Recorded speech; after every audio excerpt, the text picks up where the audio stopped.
Oh baby, it's time for Shrek, aka the Puss in Boots origin story, aka the Smash Mouth song movie, aka the last time Mike Myers gave us a fun movie. Sorry Shrek 2, you know what you did. Let's start with the main squad of this iconic animated film about a giant green ogre named Shrek.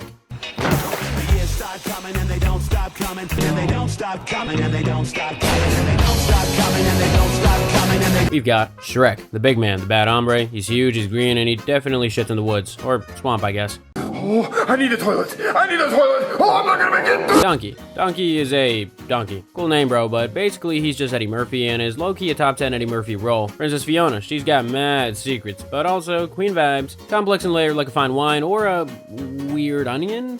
And her villain, Lord Farquaad. A John Lithgow voice, super short and angry dude. Compensating for something. His dong. He's compensating for his dong. I mean, don't say it, but come on. The film starts with Shrek enjoying his solitude in the swamp, relishing the fact that the villagers are terrified of him. One of his favorite things is scaring off mobs of peasants. He's kind of a dick, and he loves being alone in his little swampy bubble. Life gets totally Lithgowed up when Lord Farquaad, the confoundingly proportioned ruler of Duloc, eats a bunch of fairy tale creatures into Shrek's hood. Why? He wants a squeaky clean kingdom. No fairy tale freaks allowed. The ruler's objective is to make Duloc a perfect kingdom, which in his eyes means ridding it of the more unusual citizens. These evictions are Farquaad's solution to purify his kingdom. Not familiar?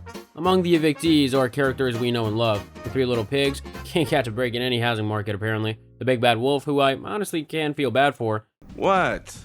And Tinkerbell, which just seems cruel. How much real estate can she possibly take up? Meanwhile, the kingdom's fairy tale creatures are getting rounded up, like they're on the worst episode of Fantasy Pawn Stars.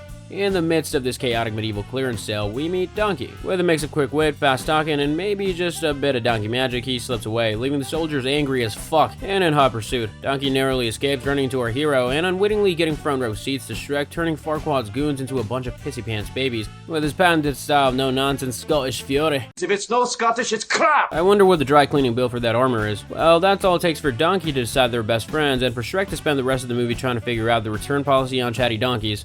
Like, I hate it when you got somebody in your face, you trying to give them a hint and they won't leave. Can I stay with you? Irritated by this invasion of his privacy, Shrek takes Donkey and decides to confront Farquaad and ask for the removal of these creatures. I'm gonna see this guy Farquaad right now and get you all off my land and back where you came from. The damn gingerbread man can't catch a break. You're a monster. Upon reaching Duloc, Shrek and Donkey find a town that's a parody of the perfect kingdom, complete with singing puppets that explain the rules of this place in a jingle that would make any amusement park proud, and is honestly pretty annoying. Lord Farquaad wants to be a legitimate king, but there is a catch. He needs to marry a princess. Good luck, loser. Enter the magic mirror. Yep, the one from Snow White.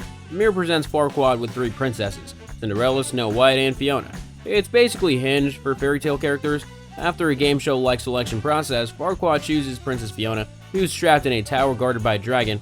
A little cliche, but whatever. But rescuing her would allow Farquaad to prove his worth, you know, even though he's a little dinky guy. When Shrek and Donkey confront Farquaad, a tournament ensues. The winner will be tasked with the mission to rescue Fiona. Okay, so the prize is to get some dork blade. Cool contest. However, Shrek, with his strength and determination, and with a bit of chaotic help from Donkey, ends up beating all the knights. Instead of getting his swamp back immediately, a deal is struck. Shrek will rescue Princess Fiona from her dragon-guarded tower, and in return, Farquaad will grant Shrek the deed to his swamp and tell all the fairy tale creatures to fuck off. Kinda feels like he's just getting the thing he already had before Farquaad fucked it up. I don't know. Despite being totally played by Farquaad, Shrek and Donkey embark on their quest, and after some funny shit happens, reach the Dragon's Keep. Donkey surprisingly manages to distract the dragon and also hit on her in the process. Shake your ass! Watch yourself! Shake! Donkey. Bruh. Meanwhile, Shrek finds Princess Fiona expecting a charming prince. Fiona is initially disappointed to see Shrek, but a deal is a deal, so they start their return journey. During their trip back, Fiona showcases her martial arts skills. The Matrix was huge at the time. You had to be there. Holy shit! Holy shit! They share moments that build their relationship, and the trio battles Monsieur Robin Hood and his not-so-merry men. Nightly, Fiona insists on sheltering in a cave away from her rescuers. Shrek and Donkey think it's kind of fucking weird that she has to hide away every night, but they don't pry. Donkey, however, does stumble upon Fiona's secret.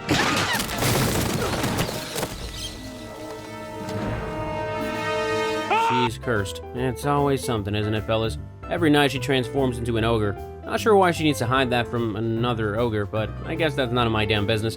It turns out only true love's first kiss can break the spell, returning her to her beautiful self permanently. Afraid of Shrek's reaction, Fiona makes Donkey swear to secrecy, and if there's one thing Donkey is known for, it's discretion.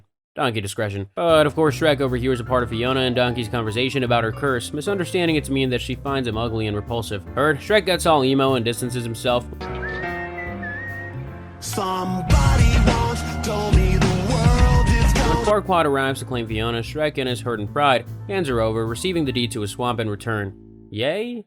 A particularly sappy montage ensues. It's nowhere near as cool as the one in Bloodsport, but it does the trick. And right when our brains are about to melt out of our ears from Rufus Wainwright's rendition of Hallelujah, Donkey decides to reveal Fiona's secret. Upon this important bit of exposition, Shrek rushes to Duloc to stop the wedding like Dustin Hoffman in The Graduate. Yes, it's a Dusty reference, but give me a break. It's a classic. With the dragon's help, Shrek and Donkey crash the wedding.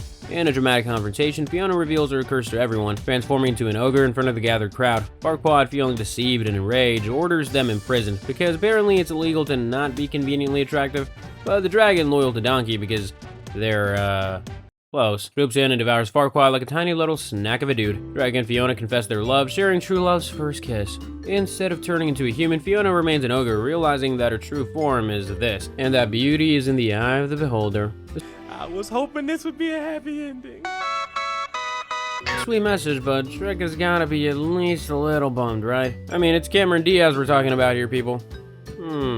I may stand corrected. The movie ends with a joyous wedding celebration, packed to the damn gills with fairy tale creatures, all jamming their little storybook selves out to Smash Mouth, which is not the only time that happened that year. The 2000s were weird, man. Shrek, a narrative that combines meaningful lessons about acceptance, self-worth, and Smash Mouth. Its enduring popularity attests to its universal appeal of Mike Myers and fart jokes, which says what we already know about the average American IQ. It's almost good enough to forgive it for the Smash Mouth song meme it spawned that infects our pop culture to this very day. Almost.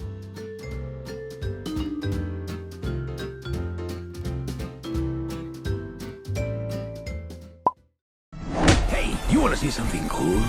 Sexy back. Yeah.